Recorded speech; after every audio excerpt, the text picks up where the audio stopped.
नमस्कार, आप देख रहे हैं लाख टके की बात। आपके साथ मैं हूं अजय वत्स। अलीगढ़ में न्यूज 18 की खबर का बड़ा असर हुआ है। यहां मदरसे में मासूम बच्चों को जंजीर से जकड़कर रखने के मामले में पुलिस ने एक्शन लिया है। न्यूज 18 पर खबर चलने के बाद पुलिस ने मौलवी को हिरासत में ले लिया। साथ ही मौलवी के खिलाफ गंभीर धाराओं में केस भी दर्ज कर लिया गया है। यह मामला जामिया तालीम उल कुरान मदरसे का है। सोशल मीडिया से एक वीडियो प्राप्त हुआ है जिसमें दिखाई पड़ रहा है कि एक बच्चे के पैर में जंजीर पड़ी हुई है। किस स्थान का वीडियो है और इसमें दिखाई पड़ने वाले व्यक्ति कौन है, उनकी तस्दीक की जा रही है। आवश्यक कार्रवाई करवाई जाएगी।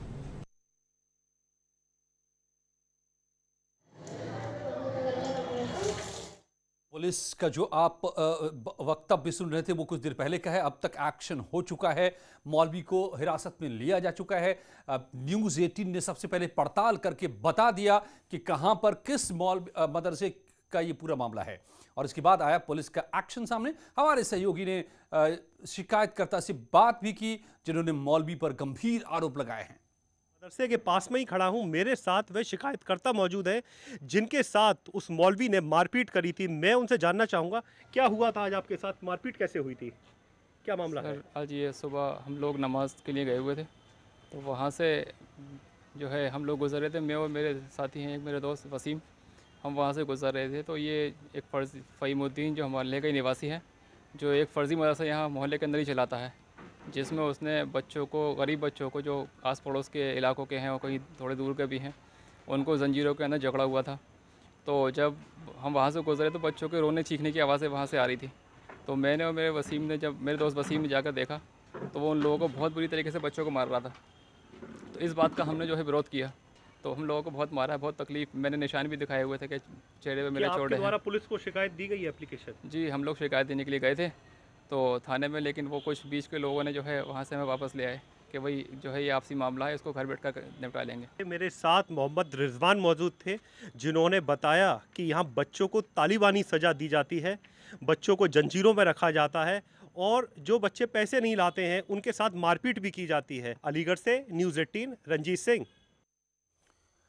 पीएम मोदी ने सेंट्रल विस्टा में काम कर रहे मजदूरों के लिए खास निर्देश दिए हैं। पीएम ने यह सुनिश्चित करने के लिए कहा है कि निर्माण स्थल पर काम कर रहे सभी मजदूरों को कोरोना का टीका लगे। अधिकारियों को मदरसों के लिए मासिक स्वास्थ्य चेकअप कराने के भी निर्देश दिए। पीएम मोदी ने काम खत्म होने के बाद संसद का निर्माण कर रहे मजदूरों का एक डिजिटल संग्रह बनाए जाने, जिसमें श्रमिकों का नाम, उनके जन्म स्थल का नाम, उनकी तस्वीर और निर्माण कार्य में उनके योगदान को दर्शाया जाए। इसके अलावा नए संसद भवन के निर्माण में लगे मजदूरों को इनाम भी मिलेगा और सभी श्रमिकों को एक सर्टिफिकेट दिया जाएगा जिसमें उनके काम की सराहना होगी। वहीं प्रधानमंत्री नरेंद्र मोदी ने राष्ट्रीय डिजिटल स्वास्थ्य मिशन की शुरुआत की। इस मौके पर पीएम ने कहा कि स्वास्थ्य सुविधाएं मजबूत होंगी, साथ ही गरीबों को आसानी से इलाज मिल पाएगा। प्रधानमंत्री मोदी ने नेशनल डिजिटल हेल्थ मिशन की शुरुआत की। इस मौके पर उन्होंने भरोसा दिलाया कि इस मिशन से स्वास्थ्य के क्षेत्र में क्रांतिकारी बदलाव आएगा। देश की स्वास्थ्य सुविधाओं को मजबूत करने का जो अभियान चल रहा है वो आज से एक नए चरण में प्रवेश कर रहा है, और ये सामान्य चरण नहीं है, ये असामान्य चरण है। आज एक ऐसे मिशन की शुरुआत हो रही है जिसमें भारत की स्वास्थ्य सुविधाओं में क्रांतिकारी परिवर्तन लाने की बहुत बड़ी ताकत है। आज भारत के पास दुनिया का सबसे बड़ा डिजिटल इंफ्रास्ट्रक्चर है और इसकी मदद से भारत में स्वास्थ्य के क्षेत्र में क्रांतिकारी बदलाव आएगा। और अब बात करते हैं किसानों के भारत बंद की। किसानों के बंद का देश में मिला जुला असर दिखा। हालांकि राकेश टिकैत ने भारत बंद को सफल बताया तो बीजेपी ने इसे पूरी तरह से फेल बताया। कृषि कानूनों के खिलाफ चल रहे आंदोलन के बीच किसानों ने भारत बंद बुलाया, जिसका असर भारत के कई इलाकों में दिखाई दिया। किसानों के इस भारत बंद को सियासी समर्थन भी मिला। जिसमें भारतीय राष्ट्रीय Congress, Aam Aadmi party, Samajwadi party, Telugu Desam party, Bahujan Samaj party समेत कई राजनीतिक दल शामिल रहे। इसका असर यूपी में भी दिखाई दिया, क्योंकि किसानों ने कई जगहों पर धरना प्रदर्शन किया, जिसकी वजह से कई जगहों पर जाम लग गया।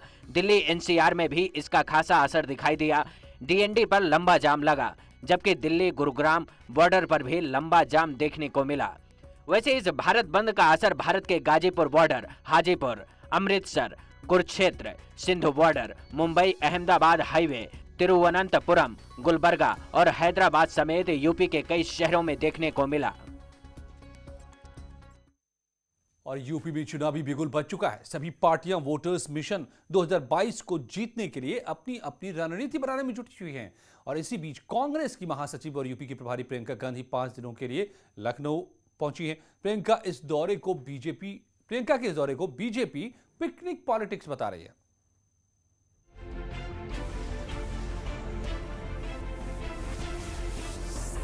मिशन 2022 में कांग्रेस की पकड़ मजबूत करने के लिए कांग्रेस की महासचिव प्रियंका गांधी 5 दिन लखनऊ में रहेंगी। और इस दौरान प्रियंका गांधी यूपी में अगले 5 दिनों तक रहकर न सिर्फ मिशन 2022 को लेकर की गई तैयारियों की समीक्षा करेंगी, बल्कि इस दौरान जो कांग्रेस की संकल्प यात्रा है उसकी भी तैयारियों का जायजा लेंगी। अपनी यूपी यात्रा के दौरान प्रियंका गांधी बूथ मजबूत करने पर जोर देंगी, साथ ही संगठन में धार देने की कोशिश करेंगी। देखिए, मैं समझता हूं कि आदरणीय प्रियंका गांधी जी के यहां आने का जो मूल मकसद है, जो आने वाले दिन में कांग्रेस प्रतिज्ञा महारैली का आयोजन है, कांग्रेस प्रतिज्ञा यात्रा निकलनी है, और खासकर जो बूथ और ग्राम सभा इकाइयों का गठन हुआ है उसके प्रशिक्षण का जो आयोजन होना है, उसी के बारे में विस्तार से चर्चा करने के लिए जो उनकी स्ट्रेटजी कमेटी है, प्लानिंग कमेटी है, उससे चर्चा करेंगी और उसे मूर्त रूप देने का काम करेंगे। वहीं बीजेपी ने प्रियंका गांधी पर निशाना साधा है। बीजेपी का कहना है कि प्रियंका बीच बीच में आकर घूम लिया करें, हालांकि उनके आने से कोई फायदा नहीं होगा। कांग्रेस बची ही नहीं तो खड़ी क्या होगी। दौरा कर लें और उनके मन को संतोष रहेगा कि हम दौरा करके आए। खुद इन पे उनको रिव्यू करना चाहिए कि उनके मीटिंग में जो लोग आ रहे हैं वो कहाँ से लाए जा रहे हैं, वो कौन लोग हैं और किनके बुलाने पे आ रहे हैं। तो जिन लोगों के कहने पे इनके जो कुछ पार्टी के पदाधिकारी हैं वही लोग कहते हैं कि चले चलो यार, आ रही हैं, मजबूरी पे चलना है तो आप लोग भी चले चलो, तो लोग आकर के खड़े हो जाते हैं। और वो ना उनके वोटर हैं ना सपोर्टर हैं, वो बीजेपी को वोट कर रहे हैं, फिर से बीजेपी की सरकार बना रहे हैं। यही नहीं, बीजेपी ने दावा किया कि पिछली बार कांग्रेस ने अमेठी की सीट गंवाई थी, अब की बार रायबरेली भी उनके हाथ से जा रही है। क्योंकि उनकी सरकार रहते हुए खुद रायबरेली में और अमेठी में उन्होंने कुछ नहीं किया। और इसे देख रहे होंगे कि राहुल गांधी जी खुद चुनाव अमेठी में हार गए और इस बार की स्थिति रहेगी तो रायबरेली भी भारतीय जनता पार्टी जीतेगी। फिलहाल प्रियंका गांधी यूपी की राजधानी लखनऊ में 5 दिन पार्टी को मजबूत करने के लिए मंथन करेंगी और हाशिए पर गई पार्टी को बल देने की कोशिश करेंगी। लखनऊ से राजेश सिंह की रिपोर्ट। और वहीं लखनऊ में सीएम योगी आदित्यनाथ ने टूरिज्म कार्निवल का शुभारंभ किया। विश्व पर्यटन दिवस के मौके पर गोमती रिवर फ्रंट के कार्यक्रम का यहां पर आयोजन किया गया। रिवर फ्रंट में इस मौके पर सीएम योगी ने कहा कि यूपी में पर्यटन की अपार संभावनाएं हैं। अयोध्या में दीपोत्सव पर पर्यटन बढ़ा है, साथ ही प्रयागराज में कुंभ मेले का भव्य आयोजन किया गया। सीएम ने इस मौके पर काशी का भी जिक्र किया। टूरिज्म कार्निवल आज से 29 सितंबर तक चलेगा। आध्यात्मिक सर्किट हो या फिर हेरिटेज टूरिज्म और इको टूरिज्म के लिए, वे सभी संभावनाएं उत्तर प्रदेश के अंदर मौजूद हैं।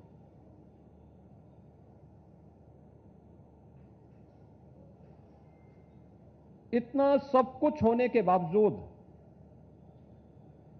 हम लोगों ने कभी अपनी इन संभावनाओं को देश और दुनिया के सामने प्रस्तुत करने का वह प्रयास नहीं किया जो संभावनाएं उत्तर प्रदेश में छुपी हुई थी।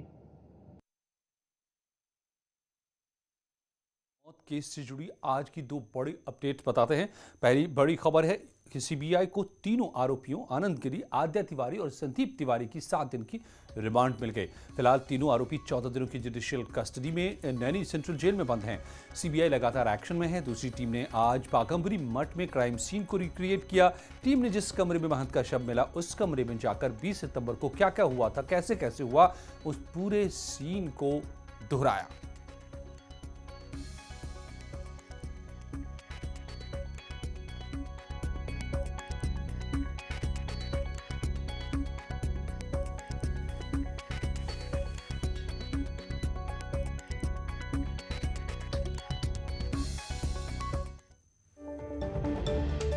और बड़ी खबर आ रही है इस वक्त, नए मंत्रियों के विभागों का बंटवारा हो गया। कल मंत्रिमंडल का विस्तार हुआ था और इस वक्त खबर आ रही है कि सभी को विभाग बांट दिए गए। सीएम योगी ने बांटे विभाग नए मंत्रियों को। किसको क्या मिला? अनामिका हमारी संवाददाता मेरे साथ जुड़ गए। अनामिका, क्या जानकारी निकल कर आ रही है, किसको क्या मिला?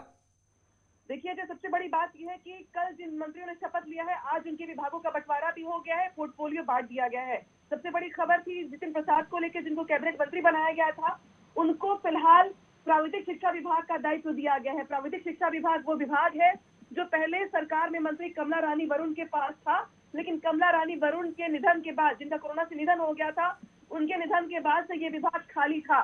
लिहाजा जितिन प्रसाद कैबिनेट के तौर पर कमला रानी वरुण का वो विभाग दिया गया है जिसके तहत प्राविधिक शिक्षा विभाग अब जितिन प्रसाद के पास उसका जिम्मा होगा। इसके अलावा अगर छत्रपाल सिंह गंगवार की बात करें तो राजस्व विभाग इनको दिया गया है।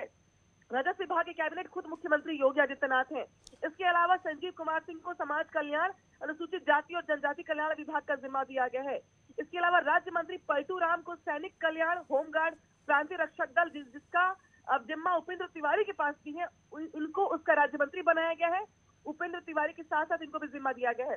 इसके अलावा अगर बात की जाए संगीता बलवंत बिंद को, तो इनको सहकारिता विभाग दिया गया है। हालांकि इस विभाग के कैबिनेट मंत्री मुकुट बिहारी वर्मा है, तो इसको राज्य मंत्री के तौर पे संगीता बलवंत बिंद को इसका जिम्मा दिया गया है। इसके अलावा धर्मवीर प्रजापति को औद्योगिक विकास विभाग का राज्य मंत्री बनाया गया है। इस विभाग के कैबिनेट मंत्री सतीश महाना है। सतीश महाना औद्योगिक विकास के मंत्री कैबिनेट मंत्री हैं और अब धर्मवीर प्रजापति को इसका राज्य मंत्री का दर्जा दिया गया है। यानी कि लगभग अगर देखा जाए तो विभागों में हम अगर ये देख पाए तो सिर्फ और सिर्फ जितिन प्रसाद ऐसे व्यक्ति थे, ऐसे मंत्री थे जिनको कैबिनेट की शपथ दिलाई गई थी। लिहाजा कमला रानी वरुण का जो विभाग था वो as it is Jitin Prasad को दे दिया गया है। इसके अलावा अगर बात की जाए तो बाकी को वो विभाग दिए गए हैं जिनके कैबिनेट मंत्री ऑलरेडी हैं, लेकिन राज्य मंत्री के तौर पर इनको रिस्पॉन्सिबिलिटी दी गई है। तो कुल मिलाकर के आज जिस तरीके से कल मंत्री ने शपथ ली थी, आज इनको विभागों की रिस्पॉन्सिबिलिटी दे दी गई है। मुख्यमंत्री योगी आदित्यनाथ ने ट्वीट कर इन सभी मंत्रियों को नए विभाग देने पर बधाई भी दे दी है, शुभकामनाएं भी दे दी हैं।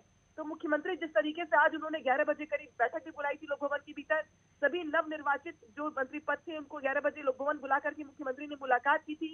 नई सरकार के तौर पे कामकाज को समझाया भी था, क्योंकि 6 महीने का कार्यकाल बचा हुआ है इस सरकार को भी। लिहाजा 6 महीने में इन मंत्रियों को कैसे काम करना है इसको लेकर टिप्स भी दिए गए और देर शाम होते होते विभागों का जिम्मा भी दे दिया गया है। विभागों की बात में एक बार फिर से दोहरा दूं, कैबिनेट मंत्री के तौर पर जितिन प्रसाद थे जिनको प्राविधिक शिक्षा विभाग का जिम्मा दिया गया है। यही विभाग जो कमला रानी वरुण के पास था एज इट इज वो विभाग दे दिया गया है। इसके अलावा छत्रपाल सिंह गंगवार उनको राजस्व विभाग दिया गया। राजस्व विभाग ऐसा विभाग है जिसके कैबिनेट मंत्री खुद मुख्यमंत्री योगी आदित्यनाथ हैं। राजस्व विभाग ऐसा विभाग है जिनकी आने वाले दिनों में भी जरूरत पड़ने वाली है। इसके अलावा अगर संजीव कुमार की बात की तो समाज कल्याण का विभाग उनके पास होगा, राज्य मंत्री चूंकि है वो, तो ये विभाग उनके पास होगा। संगीता बलवंत बिंद जो कि गाजीपुर से विधायक है, कल उन्होंने इकलौते मंत्री के तौर पर शपथ ली थी। सहकारिता विभाग का जिम्मा उनको दिया गया है। सहकारिता विभाग जिसके कैबिनेट मंत्री मुकुट बिहारी वर्मा है, इनको राज्य मंत्री के तौर पर जिम्मा दिया गया है। धर्मवीर प्रजापति जो माटीकला बोर्ड के अध्यक्ष भी रहे हैं, एमएलसी है आगरा के कोटे से, कल उन्हें मंत्री पद की शपथ। बिल्कुल अनामिका, तो इस वक्त हो गया है विभागों का बंटवारा, वक्त कम है और जिम्मेदारियां अहम। हर मंत्री को कुछ न कुछ या फिर बहुत कुछ करके बहुत कम वक्त में दिखाना होगा।